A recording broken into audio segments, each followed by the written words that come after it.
the way back from Lewis's funeral, my mom told me to start packing. She waited until the day before we left to tell Edie.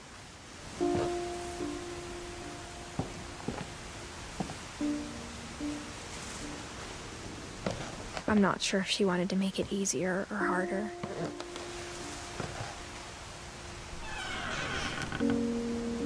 I wish we'd stayed.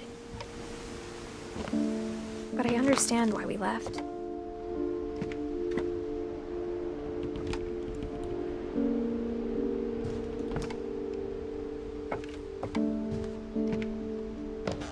My mom ended up leaving everything behind.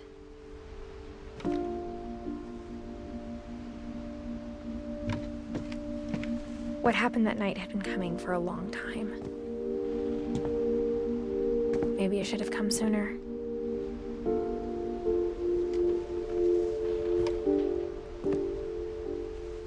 But it had to end one way or another. All that's left now is to tell you about that last night.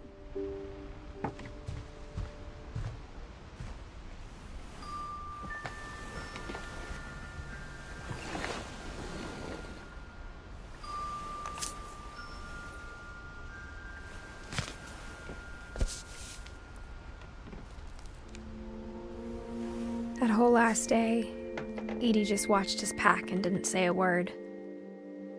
Until supper, when she raised her glass and said, "To our final night together, and all our final nights apart." Grandma, you know what I said about alcohol. Some of your medications are very Edith, specific. I left a present for you in the hallway. Why don't you go open it? The grown-ups have to argue now. I'm sorry, you're right. We're all leaving tomorrow. Let's just enjoy our last... I'm not leaving. Edith, you're excused.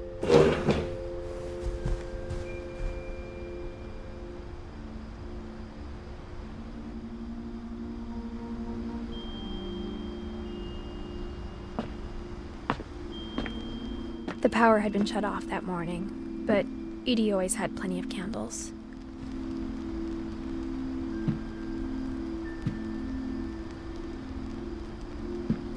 When my mom said the library, I don't think she knew about the other entrance. Or that Edie had a key to it.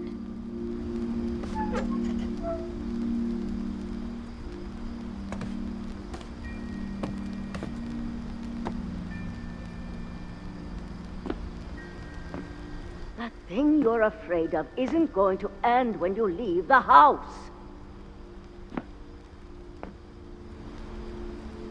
Edith has a right to know these stories. My children are dead because of your stories. I think it's best if Edith and I leave tonight. We'll have the nursing home send a van for you in the morning, okay?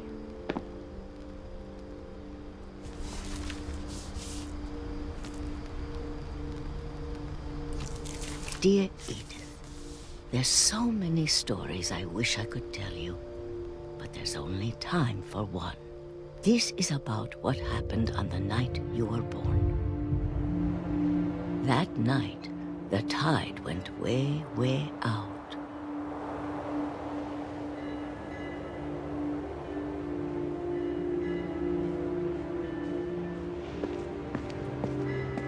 It was the first and last time I ever saw the old house aground. There'd been an earthquake out in the middle of the ocean.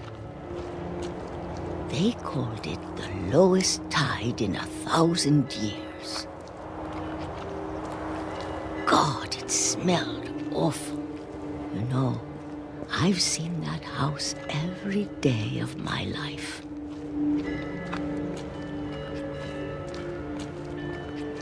But I never thought I'd go back to it.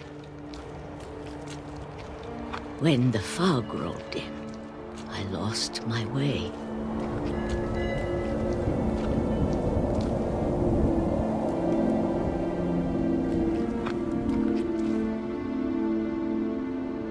I got turned around.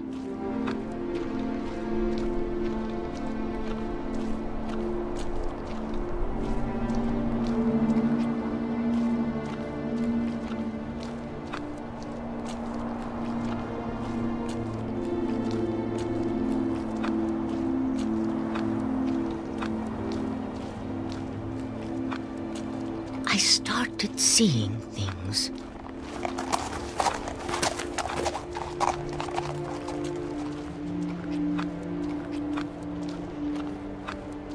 Things I'd forgotten had ever existed.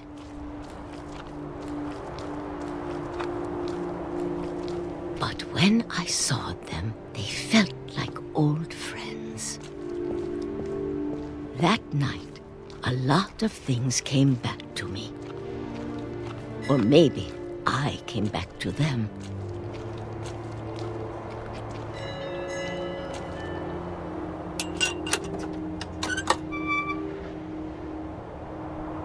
Things I can't explain, but that I need you to try and... Edith, what are you doing in here? It's mine. Edith! Mom, you're gonna rip it! Let go!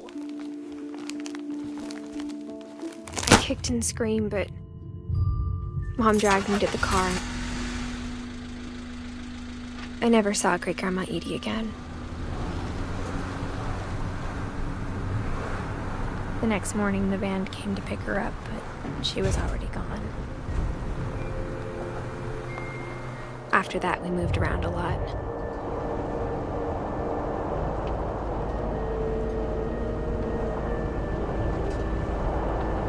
We both tried to make the best of it.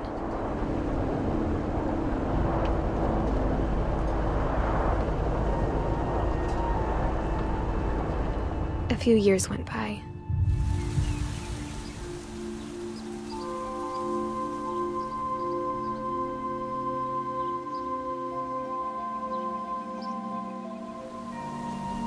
My mom didn't like to talk about it.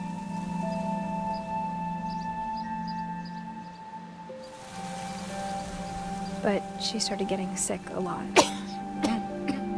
The rest happened pretty quickly.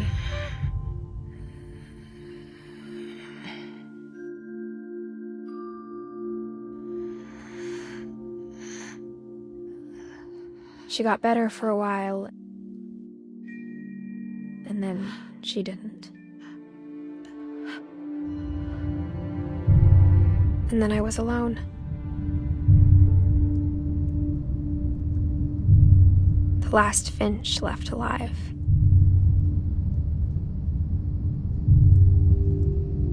Until I found out about you. I'm still not sure what to tell you about all this.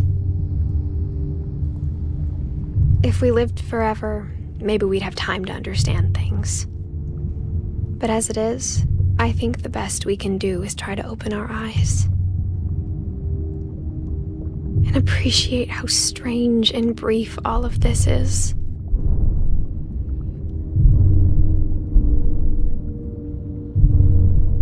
This journal was supposed to be for you.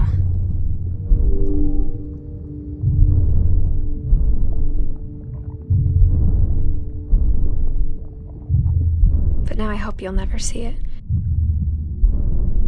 I just want to meet you. And tell you all these stories myself.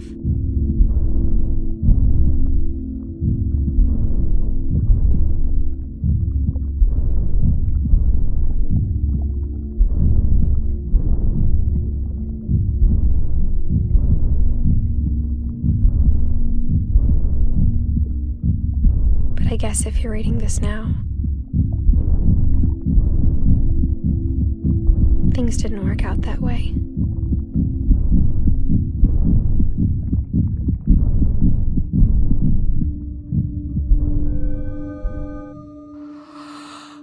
This is where your story begins.